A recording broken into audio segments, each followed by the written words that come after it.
उदाहरण नुकतंच घडून गेलेले कालपंथी व्यक्ती आली होती, मी थोडक्यात सांगतो.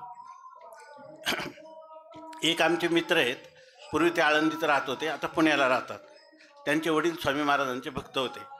तर त्यांनी योग वासिष्ठावर एक छोटंसं पुस्तक लिहिलं आणि हे जे रविशंकर जे आहेत तर त्यांनी त्याचं प्रकाशन केलं. त्यांना तो आवडला म्हणून त्यांनी त्या संस्थेतर्फे त्याचं प्रकाशन केलं. आणि विठ्ठल विठ्ठल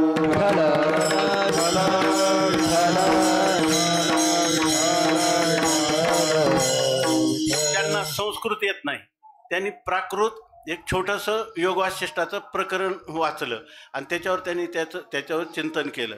आणि नंतर मग त्यांना असं वाटायला ते पुस्तक त्याची हिंदी भाषेत भाषांतर झालं, इंग्लिश भाषेत भाषांतर चाललं आहे मला वाटतं आता, किंवा इंग्लिश झालं हिंदीमध्ये चाललं आहे. तेव्हा ते एक दिवस आले, ते म्हटले की मला कुठंतरी तुम्ही योग वासिष्ठाचं संपूर्ण भाषांतर असेल असं मला काहीतरी ग्रंथ उपलब्ध करून द्या, किंवा कुठं उपलब्ध असेल तर मी त्याचं झेरॉक्स करीन. आता 32,000 श्लोक आहे त्याचे, संस्कृत त्यांना माहीत नाही. त्यांना म्हटलं तुम्हाला ह्याच ग्रंथाची प्रेरणा का झाली?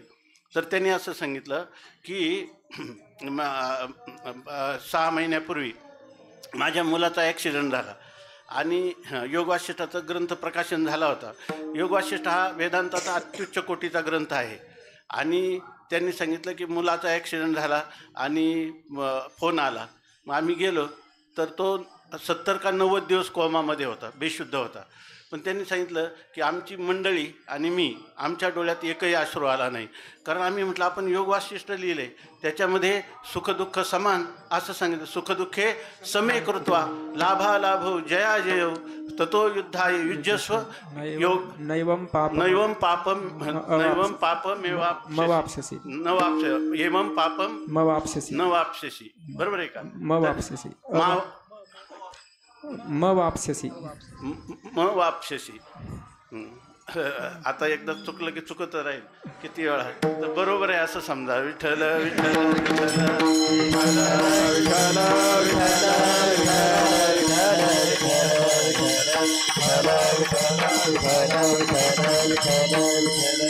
तेव्हा त्यांनी सांगितलं की मी आमच्या मंडळीला विचारलं की आता हे जे झाले आपण भरपूर प्रयत्न करू, काय जसं असेल तसं त्याचा परिणाम दिसेल, परंतु आपण दुःखी खेदकष्टी होऊन उपयोग नाही, याच्यातून काय होणार आहे.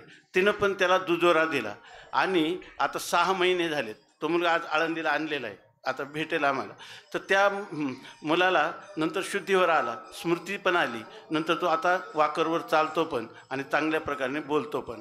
पण ते म्हणे 6 महिन्यात अश्रूसुद्धा आला नाही. याचा अर्थ असा आहे, तेव्हा ते म्हणे की जर आम्हाला एवढाचा एक शिंतोडा योग वासिष्ठाचा आला तर आम्हाला एवढं भाग्य लाभलं, तर मग आता उर्वरित जीवनात आम्हाला वाटतं की योग वासिष्ठाचा पूर्ण अभ्यास करावा. विठ्ठल विठ्ठल.